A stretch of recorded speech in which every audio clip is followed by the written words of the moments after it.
잘 아는 말씀입니다만 오늘은 예수님께서 성전 청결 하신 장면을 말씀드리려고 합니다.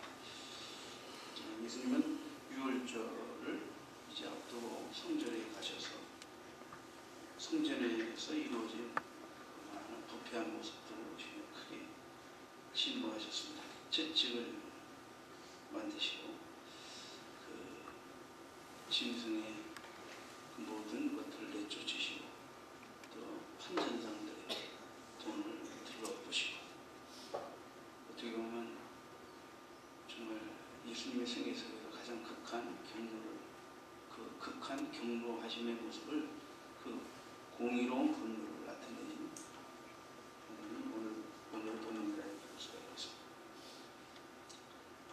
채찍이라는 것은 원래 구약 시대에는 이것이 이제 일반적인 어떤 형벌을 내릴 때 그 채찍질을 했고 또 하나님의 심판을 의미할 때 채찍이라는 말이 사용이 됐습니다. 예수님이 이 채찍을 휘두르신 것은 메시아로서 하나님의 전을 정결케 하려는 그리고 성전을 더럽히려는 자들에 대한 분노와 심판과 진리를 시비하신 것이다. 이렇게 볼 수가 있습니다. 자, 오늘 이 주님이 성전에서 행하신 이 성전 청결에 관한 이 부분을 통해서 몇 가지 교훈을 좀 생각해 보려고 합니다. 첫 번째는 우리가 신앙생활에서 경건을 자기 이익의 수단으로 삼는 것을 경계하라는 교훈이십니다.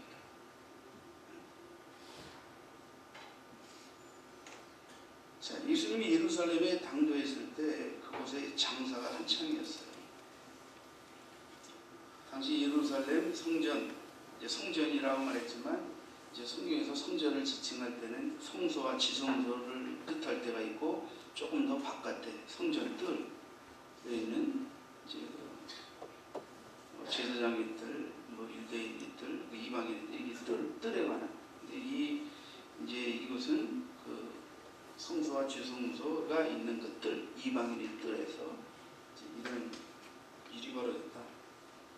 알 수가 있습니다. 예루살렘 이 성전 뜰 안에서 이제 돈을 바꿔주는 일, 소나 양이나 비둘기 등 하나님 앞에 드려야 할 제물을 매매하는 일들이 이루어졌습니다. 성전 안에서 왜 이런 일들이 벌어졌느냐? 우선 돈을 환전하는 일, 그리고 성전에 제물을 파는 일, 이런 일들이 성전 뜰 안에서 이루어졌었는데 이러한 일들은 왜 벌어졌냐면 이제 하나님 앞에 제물을 가지고 먼 곳으로부터 절기 때 가지고 오려고 하면 무척 힘이 되니까 이제 돈으로 가지고 와서 성전에서 이제 제물을 사서 드리게 되는 이런 상황이 벌어지게 된 거예요. 원래는 이제 이 제물을 이렇게 성전뜰에서 사고 팔고 이러질 않았어요. 이제 이렇게 이 성전의 이 제물은 주로 이제 기드론 골짜기 쪽에 감람산 기슭의 기드론 계곡 쪽에서 이제 이 성전에 드릴 제물들을 사서 이제 성전을 가져 제물을 드리고 그렇게 했는데 이제 이것이 점점 이제 제물을 드리는 자의 편의를 도모하다 보니까 이제 이렇게 성전 뜰 안에서까지 이제 매매가 이루어지는 쪽으로 언젠가부터 이게 바뀌어지게 된 거죠. 근데 문제는 여기에 이제 담겨 있는 아주 좋지 못한 이권 문제가 있습니다. 이 희생제물을 드리는 짐승 거래에 관한 것은 주로 대제사장과 제사장 쪽이 주관을 했어요. 그리고 여기에서 이제 막대한 이익이 주어지게 되죠. 그러니까 이 성전 안에서 하나님 앞에 드릴 제물을 대제사장과 그 제사장족이 결탁된 사람들에 의해서 이 매매 주도권이 넘어가고 거기서 상당한 이권이 대제사장과 제사장족에 흘러들어갔다.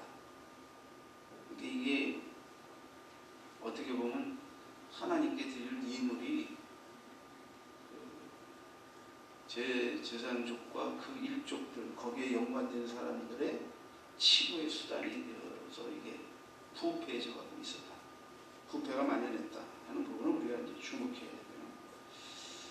보통 이제 소나 양, 비둘기를 제물로 드리는데 소는 주로 이제 부자들이 희생제물이었고요. 양은 이제 보통 사람들, 비둘기는 이제 가난한 과부들이나 과부나 가난한 자들이 하나님 앞에 드릴 수 있는 제물이었다 이렇게 보면 됩니다. 환전이라는 것은 환전상이 있었다는 것은 원래 이제 구약 율법에 보면 이제 20세 이상 된 유대인이나 개종한 이방인들이 이제 반세겔의 성전세를 바치게 돼 있었어요. 속전을 위한 이제 성전세인데, 근데 그때 당시에 이제 로마가 지배하고 있으니까 로마 화폐가 주로 많이 유통이 될 텐데, 이 성전에 바쳐지는 이제 돈은 별도의, 그죠? 월도의 화폐를 사용했고, 거기는 아주 순도가 높은 은전을 사용했어요. 그래서 이제 일반 백성들이나 이방인들이 평상시에 사고 이제 유통 거래를 위해서 쓰던 화폐를 성전세를 바치기 위해서 성전에 바치는 데만 쓰여지는 주로 그 돈으로 환전을 해서 바쳐야겠죠. 뭐 이런 정도는 요즘 우리가 쉽게 이해할 수 있죠. 우리가 달러 살 때 그냥 삽니까? 수수료 내죠. 팔 때 또 수수료 냅니다.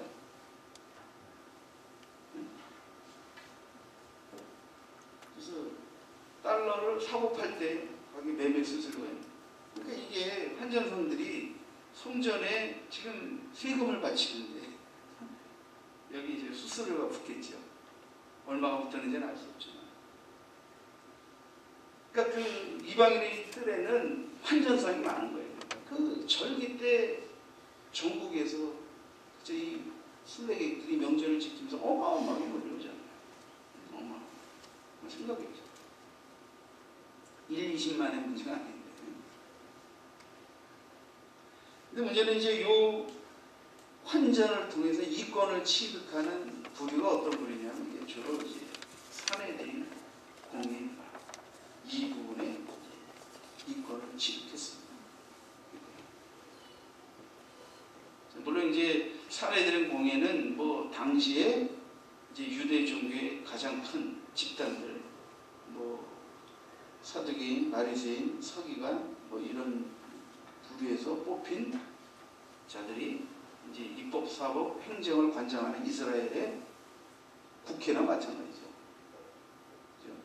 그런 입법, 사법, 행정을 관장하는 입법사법부라고 볼 수가 있어요. 그런 사내들인 공회에 다 이권 관련돼서 들어가는 것이죠. 자, 여러분, 예수님이 지금 성전에서 재물을 매매하는 자들을 채찍질하고 그 재물들을 다 내쫓고 비둘기 이거 다 집어가라 그러고 환정사들을 내쫓고 그들이 환전하는 동전, 그죠? 그 뭐 바구니 같은 거 다 들러 부셨다. 간단한 행동이 아닙니다. 이것은 당시 유대 사회에 가장 힘있는 집단이 이득을 취하고 있는 이권과 관련되어 힘있는 집단이 이것에서 뭔가, 그죠? 재물의 생명줄을 쥐고 있는 그 뿌리들, 대제사장족과 사례들이 이들을 향하여 정면으로 주님이 아주 심하게 분노하신 것이죠. 이들이 지금 성전신앙의 타락을 꾀하는 아주 외식주의자들이고 탐식주의자들이고 위선자들이다. 이런 거에 대한 강한 예수님의 공부를 표출한 것입니다.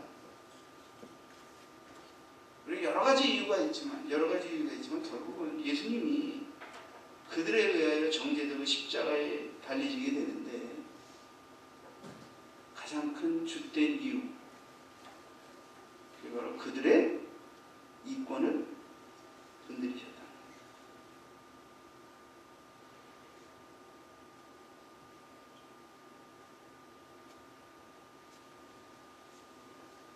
우리는 흔히 이제 중세를 영적 암흑 시대라 이렇게 얘기합니다. 이제 4세기 콘스탄틴 대제 때부터 이제 소로마의 종교가 기독교가 국교화되면서 교회가 많은 힘과 권세를 갖게 되는데 그들에게 어떤 인명권도 주죠, 재산권도 주죠. 그러니까 교회가 치부하게 되고 정치를 좌지우지하게 되고 자리를 좌지우지하게 되고 그러니까 돈이 들고 이러면서 타락하게 되죠. 중세의 타락의 극치를 보여주는 게 이제 뭐 루터의 종교개혁에서도 나오지만 면죄부죠. 이 면죄부로 사면 죄가 많이 경감해질 수 있다. 이래가지고 그런 타락까지 갈 때까지 가는 거죠. 종교 지도자들을 중심으로 그들과 얽힌 자들, 세속적인 정치가들 이런 자들이 함께 결탁이 되어서 권력을 가지고 이용해서 가난한 백성들, 일반 백성들의 것을 착취하면서 또 이 종교 행위를 이용해서 사실은 자신의 이권을 취하는 아주 못된 짓을 하는 것입니다. 이것이 예수님이 이제 예루살렘에서 바로 성전을 청결케 하시고 어마어마한 시를 하실 행동으로 나타나고 있는 거죠. 이제 이것은 예수님이 메시아로서 자신의 오신 목적과 그죠? 자신이 메시아됨을 증거하는 일을 위해서 예수님은 때로는 표적도 행하셔서 자기를 증거하시고 병 고치시고 뭐 여러 가지로 자신을 나타내시기도 하셨지만 이렇게 성전 안에서 행해지고 있는 이 경건을 자기 이익의 수단으로 삼는 자들의 이 못된 짓들을 들러엎으시고 어떤 의미에서 성전 자신이시고 예배의 주재자이시고 모든 예배의 중심에 계신 주님이 직접 오셔서 그걸 들러엎으셨다고 합니다. 하나님의 이 엄청난 공로를 나타내셨다고 하는 것은 예수님이 메시아로 오셨지만 당시의 그 유대 종교는 주님으로부터 엄청난 질책과 외식하는 자라고 질책을 받을 정도로 채찍의 대상이 될 정도로 어떤 면에서 심판의 대상이 될 정도로 규정이 되면서 주님의 극한 분노의 대상이 되었다 하는 게 오늘 본문의 내용입니다.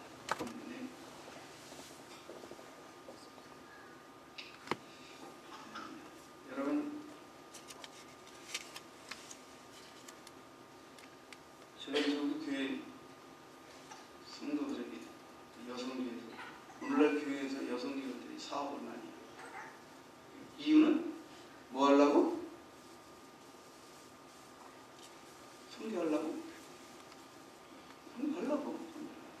성교하려고 하는 거예요.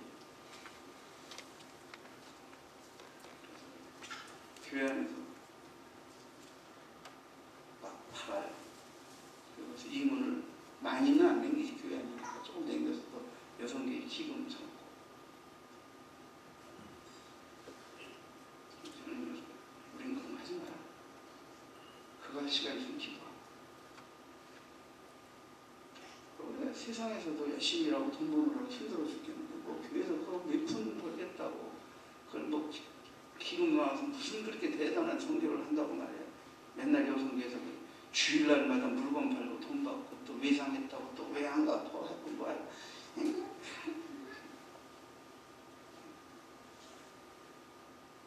그렇게 돈이 필요하면 일주일 중에 하루로 8,000불은 나가. 일 안 하는 분들. 그리고 거기서 번 돈을 헌금해. 성교 헌금으로 내. 그게 차라리 낫지. 이게 뭐 이게 얘기하면 또 하는 사람한테 공격받을 수 있는 좋은 소리는 아닙니다. 이런 소리는 별로 이게 많은 사람에게 환영받았습니다. 폐 일어나고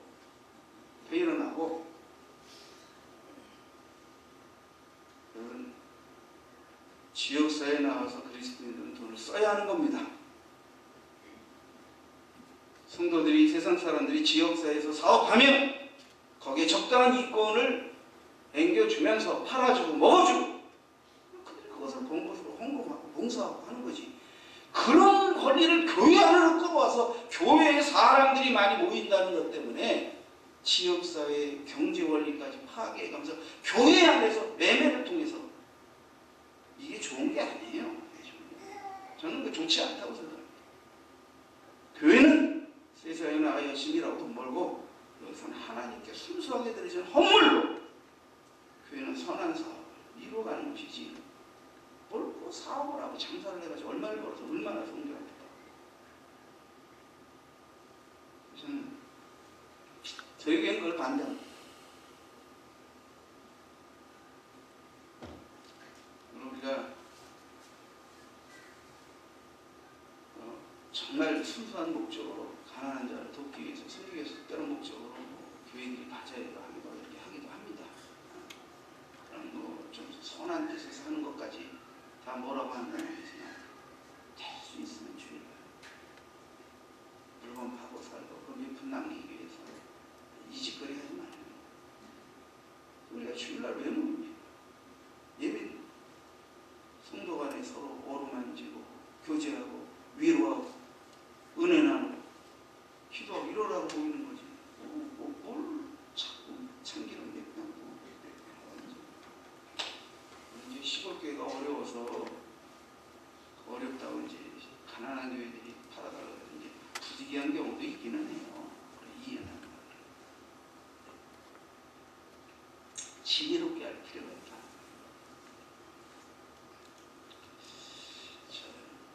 성경의 바울 사도께서 이런 말씀을 하셨어요. 디모데전서 6장 5절에 보니까 마음이 부패하여지고 진리를 잃어버려 경건을 이익의 방도로 생각하는 자들이 다툼이 일어난다. 경건을 이익의 수단으로 생각하는 자들이 다툼이 벌어진다.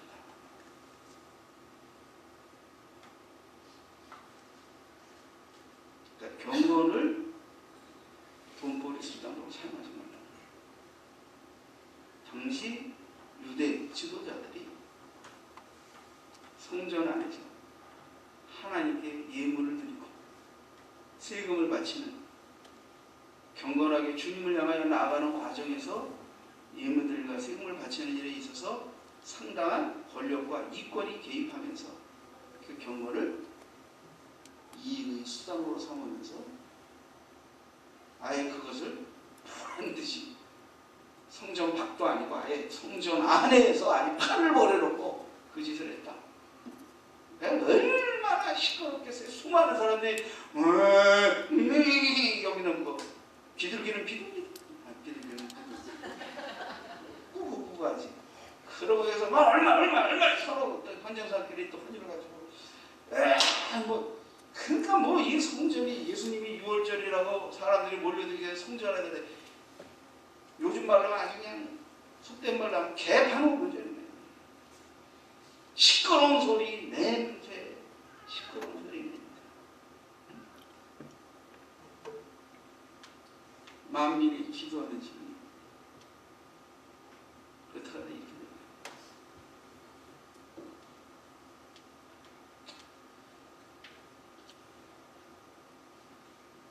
구절 이하에는 부활이 하는 자들은 시험과 올무와 여러 가지 어리석고 해로운 욕심에 떨어지나니 그 사람으로 파멸과 멸망에 빠지게 하는 것이야. 돈을 사랑하니 일만하게 뿌리가 되는 이것을 탐내는 자들은 미혹을 받아 믿음에서 떠나 많은 근심으로서 자기를 찔러낸다. 돈을 버는 게 죄는 아닙니다.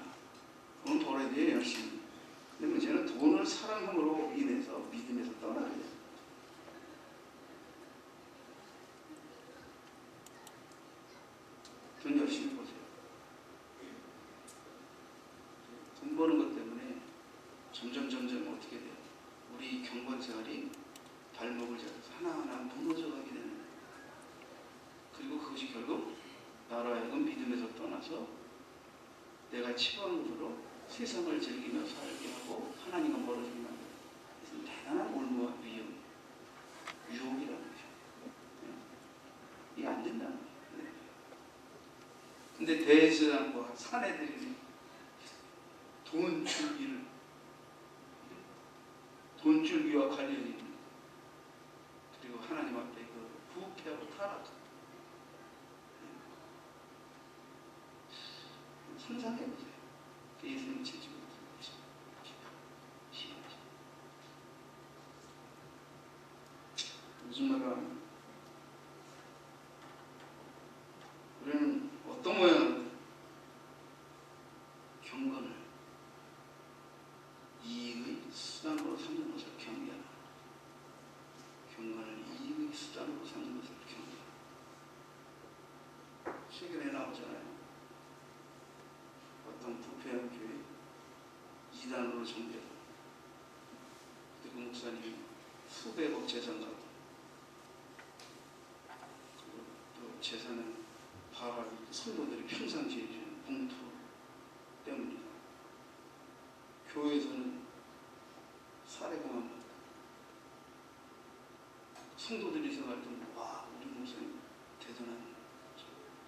뒤에서는 사랑이 안 받아도 될 만큼 봉투를 너무 많이 받아요. 세상에서도 자기가 월급을 받는 것보다 뇌물이 더 많다. 이런 문제가 돼요. 문제가. 목사님들도 나도 목사님 냉산 전문가니까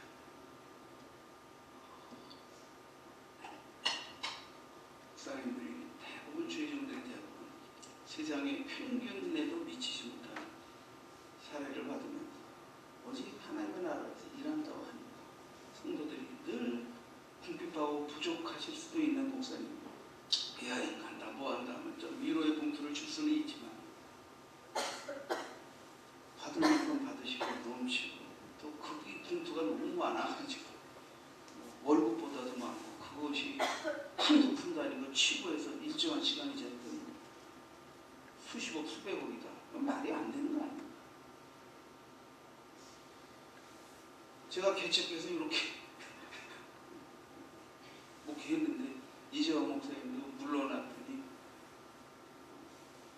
집에서 아무것도 받은 것도 평생 돈이라고 벌어보지도 못한 목사님이 물러나셨는데 보니까 뭐 수십억 재산가래더라.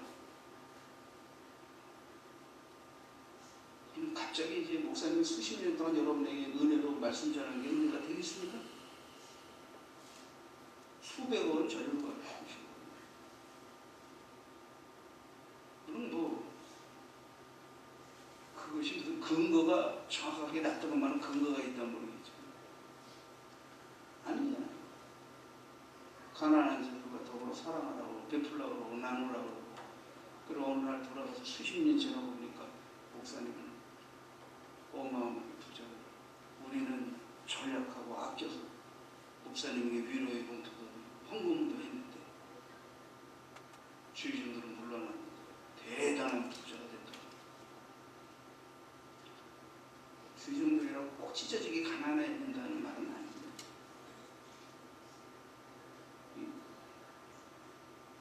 대제사장이 제사장족들이 오순절날 성령이 임하니까 회개의 역사가 이루어지게 될 때 거기에 보면 자기 재산의 전부를 내놓은 자들 중에 제일 먼저 응답한 사람들이 레위족들.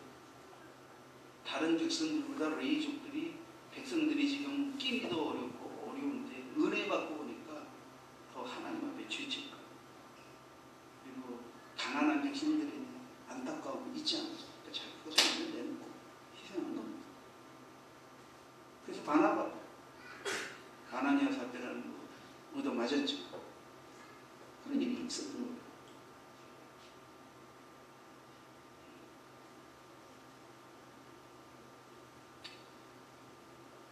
다행히 아직까지는 저는 여러분들이 예수 잘 믿고 잘 살게 되길 바랍니다. 여러분이 하나님 은혜 가운데 잘 살게 돼서 하나님의 선한 사업에 잘 임하자는 그런 은혜 속에서 주의 종도 좀 가끔 갈비탕도 먹고 그러면 족합니다. 그걸로 무슨 치부를 하고 대단하게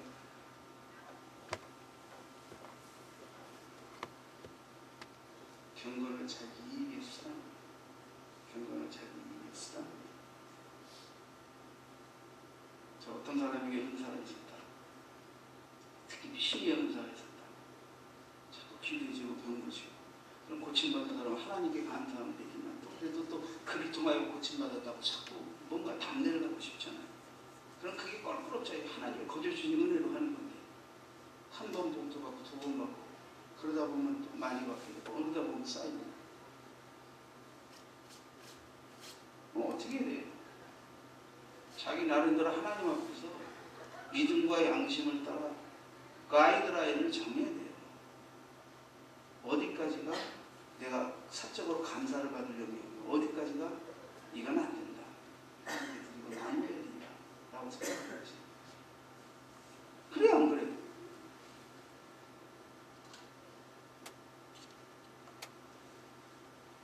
개인에게 직접 들은 얘기는 아니지만 우리나라에 보면 이렇게 신을 많이 하시는 분이 어느 날은 이제 환상이지 주님을 뵙는데 주님 우리나라에 되게 유명한 어떤 목사님하고 잘 모른다고 했어요.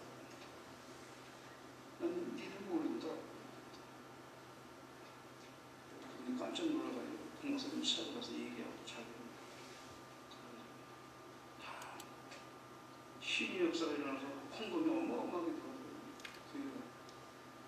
그 부분에 대해서 어떻게 처리하는 거에 대해서 제대로 정리가 안 돼 있었는데 북한 선교에 대해서 그 목사님도 큰 옥탑타운을 지어서 가난한 자들을 지어주는 거예요. 그지? 가정 속에서 아직 준비가 안 된다 보니까 그럴 수는 있어요. 그러나 세상의 사람들에게도 돈 많이 벌고 분에 넘는 축복을 가지는 좀 베풀고 섬기며 살아라. 설교했는데 교회에도 주의줍니다.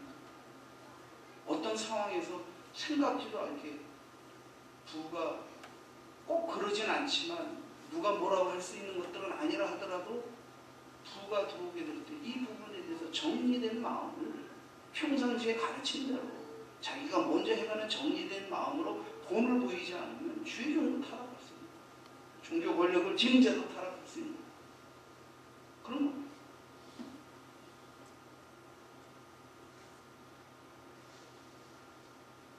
물론 우리는 잘 몰라요.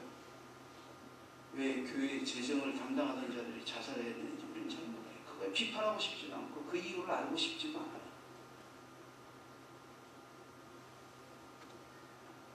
이게 먼 얘기가 아니고 우리 아닌 얘기인 거죠. 우리들이 얘기해야죠. 우리가 주님을 심각하게 근심케 하고 분노케 할 수 있는 일들을 빨리 걷어버려야 된다. 총격해야 된다. 그렇지 않습니까? 설교를 하긴 하는데 여러분을 향하여 설교하는 게 아니라 내가 나를 향하여 설교하는 것 같은 느낌이 듭니다.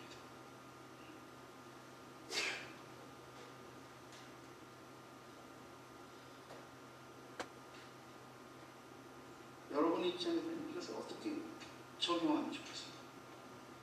경건은 이익의 수단으로 되죠.